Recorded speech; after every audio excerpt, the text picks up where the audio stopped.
I'm Brewer. And I'm Lily. And this is NAC News.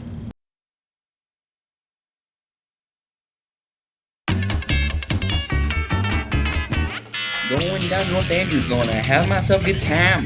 Friendly faces everywhere, humble folks without temptation. Going down North Andrew, gonna leave my woes behind. Ample parking day and night, people shouting howdy Cardinal. Heading up North Andrew, gonna see if I can't unwind. Come on down North Andrew and meet some friends of mine. Lily, did you do History Night this year? No, I did not.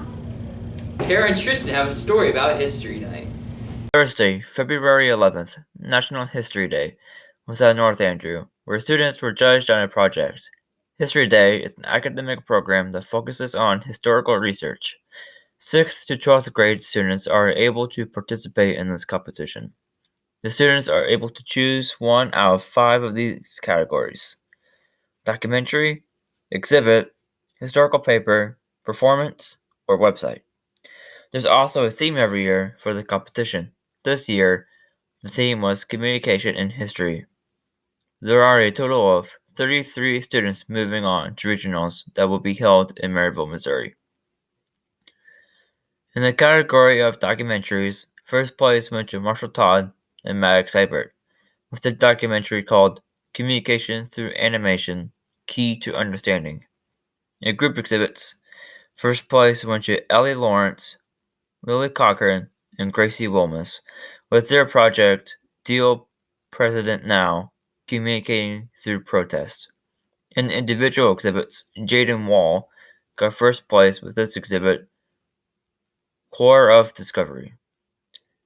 In group performances, Keaton Roberts and Jersey Ramsey got first place with their performance of The Hatfields and McCoys. In group websites, first place went to Avery Miller and Braxton Linville with their website over The Black 14. Individual websites, Ashley Dunbar got first with her website over The History and Advances in Augmentative and Alternative Communication. Lastly, John Reniger won the historical paper category with his paper over the Zimmerman telegram. We interviewed Ellie Lawrence and Gracie Wilmus about their experience with their exhibit.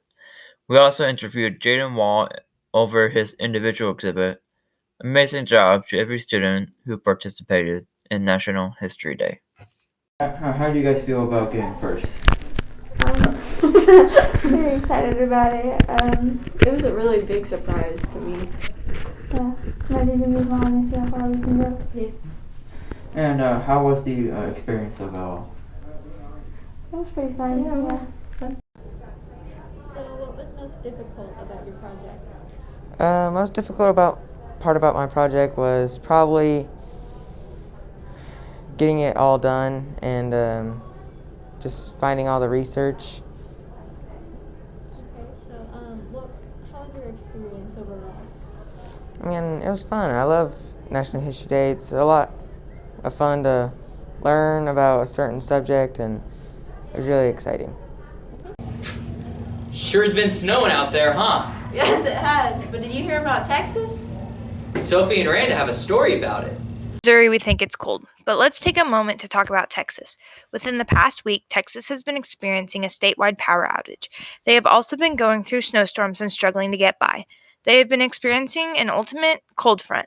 Due to weather, the power grid has not been able to power back on, causing residents all over Texas to be cold. 56% of Texas's energy comes from natural gases, 24% comes from wind, 19% from coal, and 9% from nuclear energy. Because the majority of their energy comes from factories, it is hard to receive the energy when the power is unable to work. According to history teacher Mr. Wiedmer, Texas was not prepared to handle the weather. He stated that they refused to be connected to the rest of the United States power grid and wanted their power to be locally sourced, with little government regulation. Due to this, other states cannot provide electricity help for Texas. Mr. Wiedmer also stated that they had a chance to make their wind turbines winterized, but they chose not to, in order to save money, not thinking they would ever need it. Texas residents claim they did this because they had never had to worry about the cold weather. Although it has now been confirmed that due to this weather, 2 people have died and many people are looking to the Salvation Army and other organizations for support. But things seem to be looking up for Texas as the weather for this coming up week is supposed to regulate. So stay inside, stay warm, and do not forget to help Texas in any way you can. If the glove don't fit, you must acquit. Wrong trial, Brewer. Well, Winnie and Donnie have a story about Trump's impeachment trial. Trump's second impeachment trial lasted 5 days, with both House managers and defense lawyers presenting evidence and arguments to support their positions. Our life courage of trial has ended, but in case you have missed it, here's what you need to know about today's proceeding in the U.S. Senate. On Saturday, acquitted former President Donald Trump on the impeachment charge of inciting an insurrection. The acquittal comes more than a month after a mob of Trump supporters stormed the U.S. Capitol as lawmakers were counting the electoral votes. Result: the certified Trump's loss. 5 people died in the riot, including a police officer, 2 other officers that later killed themselves.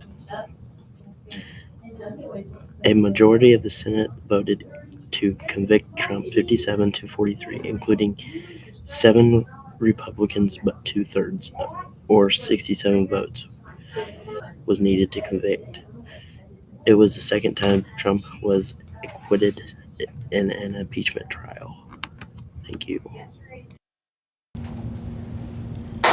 I'm Brewer, And I'm Lily. and that was NAC News.